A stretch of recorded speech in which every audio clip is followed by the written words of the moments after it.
आज हम जिनकी कहानी में उतर रहे हैं वो सिर्फ एक इंसान नहीं है, वो एक विचार है। हाँ, एक ऐसा नाम जो सिर्फ 23 साल की उम्र में अमर हो गया। भारतीय स्वतंत्रता संग्राम में बहादुरी और क्रांति का शायद सबसे बड़ा प्रतीक, भगत सिंह। और हमारे पास जो दस्तावेज और लेख हैं, वो सिर्फ उनके बम और पिस्तौल की कहानी नहीं सुनाते हैं। वो हमें उस भगत सिंह से मिलवाते हैं जो एक विचारक था, एक लेखक था, और जिसकी विरासत आज भी उतनी ही जटिल और प्रासंगिक है। हाँ, और यही पहेली हमें आज सुलझानी है। कैसे एक नौजवान जो नास्तिक था, समाजवादी था, और जिसने एक तरह से हिंसा का रास्ता चुना, वो आजाद भारत की चेतना का एक ऐसा स्थायी सितारा बन गया। तो चलिए इस कहानी के धागे खोलते हैं। तो शुरुआत उस चिंगारी से करते हैं जिसने आगे लगा दी। वो घटना जिसने भगत सिंह को रातों रात पूरे देश की नजरों में ला दिया, लाला लाजपत राय की मृत्यु। उस दिन लाहौर में हुआ क्या था असल में? देखिए, साल था 1928 और माहौल काफी गर्म था। ब्रिटिश सरकार ने भारत के भविष्य पर रिपोर्ट बनाने के लिए साइमन कमीशन भेजा था। हाँ, जिसमें कोई भारतीय नहीं था। एक भी नहीं। ये एक तरह से पूरे देश का अपमान था। तो जब 30 अक्टूबर को ये कमीशन लाहौर पहुंचा, तो पंजाब केसरी लाला लाजपत राय ने एक शांतिपूर्ण विरोध मार्च निकाला। एक शांतिपूर्ण प्रदर्शन? बिल्कुल। और तभी police superintendent James A Scott ने लाठीचार्ज का आदेश दिया। और उस समय की रिपोर्ट्स के मुताबिक उसने खुद आगे बढ़कर लालाजी पर बेरहमी से लाठियां बरसाईं। एक शांतिपूर्ण प्रदर्शन पर इतनी बर्बरता, इसका नतीजा क्या हुआ फिर? बुरी तरह जख्मी होने के लगभग 2 हफ्ते बाद लाला लाजपत राय की दिल का दौरा पड़ने से मृत्यु हो गई। और पूरे देश में ये भावना थी कि उनकी मौत इन चोटों की वजह से ही हुई है। तो ये एक राष्ट्रीय अपमान था। हाँ, और भगत सिंह और उनके संगठन Hindustan socialist Republican association HSRA के नौजवानों के लिए ये एक ऐसी घटना थी जिसका बदला लेना जरूरी था। तो ये बदला लेने की एक सीधी साधी योजना थी, पर जैसा कि अक्सर होता है, असलियत में चीजें योजना के मुताबिक नहीं हुई, है ना? कहाँ गड़बड़ हुई? हाँ, और ये सिर्फ एक मामूली चूक नहीं थी। इस एक गलती ने पूरे ऑपरेशन का रुख ही बदल दिया। उनका मकसद था एक अत्याचारी प्रतीक स्कॉट को सजा देना। राइट। लेकिन 17 दिसंबर 1928 को जब उन्होंने एक्शन लिया, तो पहचानने में गलती हो गई। अच्छा। उन्होंने स्कॉट की जगह 21 साल के एक नौजवान assistant superintendent of police John P Saunders को गोली मार दी। और पहली गोली शिवराम राजगुरु ने चलाई थी। एक मिनट, तो उन्होंने गलत आदमी को मार दिया? इसका उनके मिशन पर क्या असर पड़ा? बहुत गहरा। इसने उन्हें तुरंत कानूनी और नैतिक रूप से एक कमजोर स्थिति में डाल दिया। अब वो एक अत्याचारी को सजा देने वाले हीरो नहीं, बल्कि एक अंग्रेज अफसर के कातिल थे। और भागते हुए भी एक और हत्या हुई थी, जिसे चंद्रशेखर आजाद ने गोली मार दी। तो अब उन पर 2 हत्याओं का आरोप था। लाहौर में तो चप्पा चप्पा छाना जाने लगा। इतने बड़े पुलिस सर्च ऑपरेशन के बीच से निकल भागना, तो ये तो नामुमकिन सा लगता है। उनका बचना किसी थ्रिलर फिल्म की कहानी जैसा है। यहाँ दुर्गावती देवी, जिन्हें हम दुर्गा भाभी के नाम से जानते हैं, उन्होंने एक बहुत अहम किरदार निभाया। अच्छा। भगत सिंह ने अपना हुलिया पूरी तरह बदल लिया। अपनी सिख पहचान यानी बाल और दाढ़ी कटवा दी और एक अंग्रेजी हैट और ओवरकोट पहन लिया। वो एक अमीर साहब बन गए। एकदम भेष बदल लिया। बिल्कुल। दुर्गा भाभी उनकी पत्नी बनी और उनका छोटा बच्चा साथ में। राजगुरु उनके नौकर। इस तरह वो फर्स्ट क्लास के डिब्बे में बैठकर पूरी ब्रिटिश पुलिस की आंखों में धूल झोंककर लाहौर से निकल गए। ये तो कमाल है। ये सिर्फ उनकी हिम्मत नहीं, बल्कि उनकी प्लानिंग और उनके नेटवर्क की ताकत भी दिखाता है। बिल्कुल। कुछ महीने फरार रहने के बाद वो फिर से सामने आए, और इस बार उनका अंदाज और भी नाटकीय था। दिल्ली की सेंट्रल लेजिस्लेटिव असेंबली में बम फेंककर। ये तो सीधे शेर की मांद में घुसने जैसा था। जानबूझकर पकड़े जाना किसी भी क्रांतिकारी के लिए अजीब लगता है। हाँ, पर यहीं पर हम उनके एक्शन से ज्यादा उनके दिमाग को समझते हैं। उनका मकसद किसी को मारना या घायल करना नहीं था, जैसा कि उनके पर्चे में लिखा था। उनका मकसद था बहरों को सुनाना। बहरों को सुनाना मतलब ब्रिटिश सरकार को? हाँ, उन्होंने जो बम फेंके वो बहुत कम ताकत के थे और उन्हें जानबूझकर खाली बेंचों की तरफ फेंका गया था। अच्छा। बम फेंकने के बाद वो भागे नहीं, उन्होंने वहीं खड़े होकर इंकलाब जिंदाबाद के नारे लगाए, पर्चे हवा में उछाले और खुशी खुशी गिरफ्तारी दे दी। तो गिरफ्तारी तो मतलब प्लान का हिस्सा थी। हाँ बिल्कुल, असल मकसद गिरफ्तार होना ही था, ताकि अदालत का इस्तेमाल एक राष्ट्रीय मंच के तौर पर किया जा सके, जहां से उनके विचार पूरे देश तक पहुंचे। और फिर जेल के अंदर उन्होंने विरोध का एक नया ही मोर्चा खोल दिया। बिल्कुल, उनकी मशहूर भूख हड़ताल। देखिए, जेल में भारतीय और यूरोपीय कैदियों के साथ बहुत भेदभाव होता था। हाँ, ये तो मैंने पढ़ा है। यूरोपियों को बेहतर खाना, बिस्तर, पढ़ने के लिए किताबें मिलती थीं, जबकि भारतीयों को जानवरों की तरह रखा जाता था। भगत सिंह और उनके साथियों ने मांग की कि उन्हें अपराधी नहीं बल्कि राजनीतिक कैदी का दर्जा दिया जाए। क्योंकि वो एक राजनीतिक मकसद के लिए लड़ रहे थे। सही बात है। इस भूख हड़ताल का असर कैसा रहा? मतलब सरकार ने उनकी मांगे मानी? सरकार ने तो इसे तोड़ने की बहुत कोशिश की। जबरदस्ती दूध पिलाने के लिए नाक में पाइप डाले जाते थे, जिससे फेफड़ों में जख्म हो जाते थे। ये एक तरह से रोजाना की जाने वाली यातना थी। अरे बाप रे। लेकिन वो डटे रहे, और इस हड़ताल ने भगत सिंह की छवि को पूरी तरह बदल गया। अखबारों में रोज उनकी हालत की खबरें छपती थीं। जो लोग उन्हें अब तक एक हिंसक आतंकवादी समझते थे, वो भी अब उन्हें एक साहसी सत्याग्रही के रूप में देखने लगे। हाँ। और इसी संघर्ष के दौरान एक बहुत दुखद घटना भी हुई थी, है ना? हाँ, उनके एक साथी जतिंद्र नाथ दास ने 63 दिनों तक भूख हड़ताल करने के बाद दम तोड़ दिया। 63 दिन? जी, उनकी शहादत ने पूरे देश को हिलाकर रख दिया था, और भगत सिंह खुद 116 दिनों तक भूखे रहे। 116 दिन? ये तो अकल्पनीय है। इससे पता चलता है कि उनका इरादा कितना पक्का था। इस भूख हड़ताल ने उन्हें घर घर में हीरो बना दिया।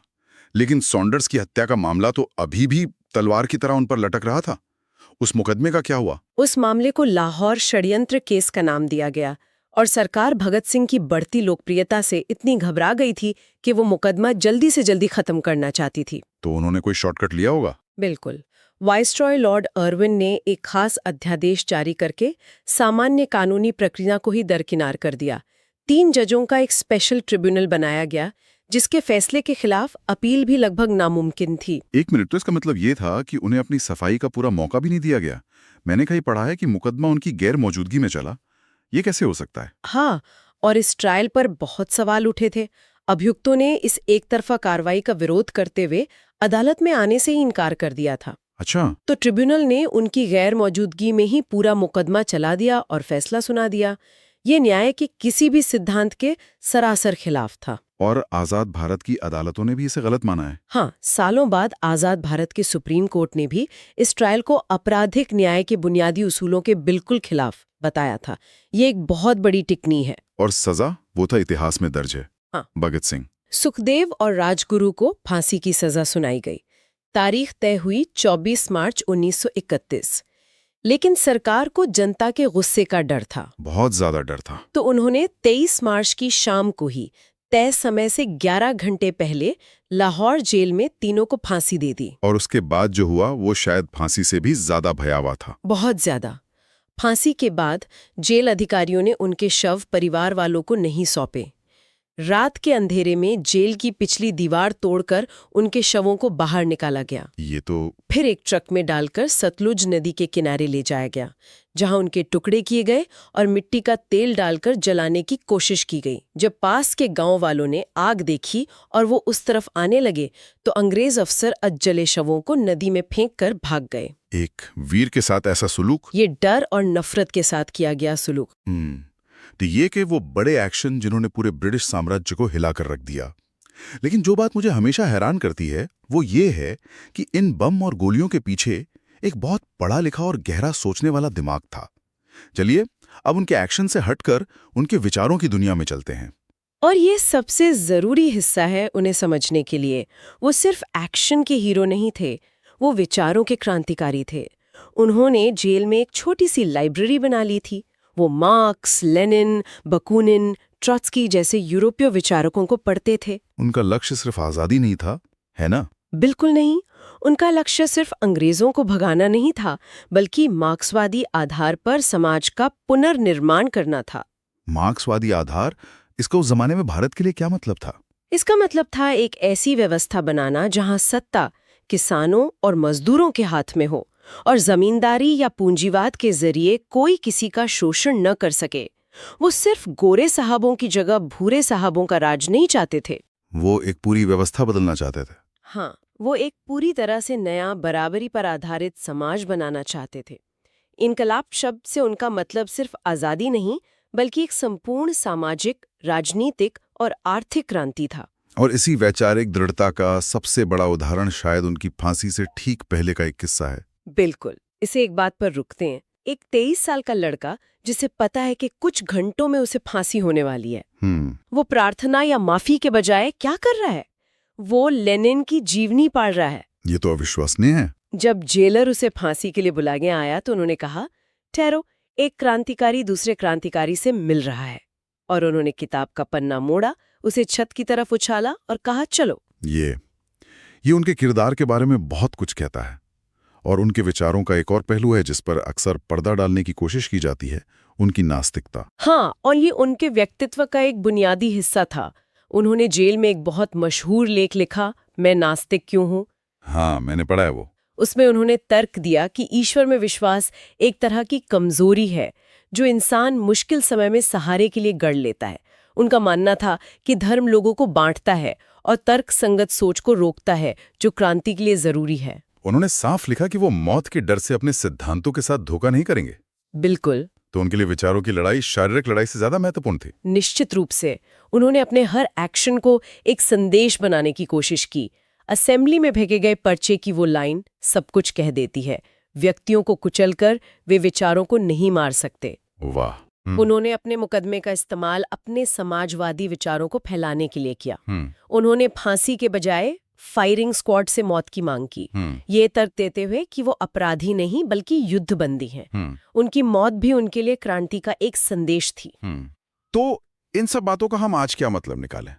एक 23 साल का समाजवादी, एक नास्तिक, जिसे एक दिखावे के मुकदमे के बाद फांसी दे दी गई, वो आज भी इतने शक्तिशाली प्रतीक क्यों हैं? जवाहरलाल नेहरू ने उनके बारे में एक बहुत सटीक बात कही थी, जो हमारे दस्तावेजों में भी है।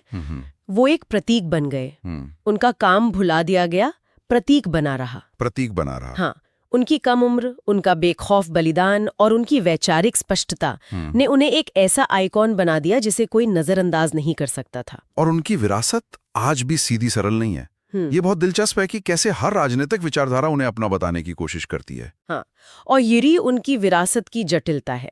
वामपंथी उन्हें एक मार्क्सवादी क्रांतिकारी के रूप में देखते हैं, सिख राष्ट्रवादी उन्हें एक सिख शहीद के रूप में देखते हैं, भले ही उन्होंने अपनी सिख पहचान की बाहरी निशानियां छोड़ दी थीं। और दक्षिणपंथी राष्ट्रवादी भी। हाँ, यहाँ तक कि दक्षिणपंथी राष्ट्रवादी भी उनके साहस और बलिदान का सम्मान करते हैं, जबकि उनके समाजवादी और नास्तिक विचारों को नजरअंदाज कर देते हैं। तो क्या वो एक राजनीतिक गिरगिट की तरह है, या लोग बस अपनी सुविधा के हिसाब से उनके विचारों को चुन रहे हैं? दूसरा वाला ज्यादा सही है। ये दिखाता है कि उनका प्रतीक उनके विचारों से ज्यादा बड़ा और ज्यादा लचीला हो गया है। हर कोई उनके साहस और देशभक्ति को अपनाना चाहता है, लेकिन उनके रैडिकल विचारों जैसे नास्तिकता या वर्ग संघर्ष, उससे बहुत लोग असहज हो जाते हैं। हमारे स्रोत बताते हैं कि कैसे भगत सिंह ने बहुत सोच समझकर, एक रणनीतिकार की तरह, अपने कामों और यहाँ तक कि अपनी मौत का इस्तेमाल कुछ खास विचारों, समाजवाद, नास्तिकता और क्रांति के प्रचार के लिए किया। तो अंत में सोचने के लिए एक सवाल यह है, क्या आज उनके प्रतीक की शक्ति इतनी बड़ी हो गई है कि उसने उन विचारों को ही ढक दिया है जिनके लिए उन्होंने अपनी जान दी थी?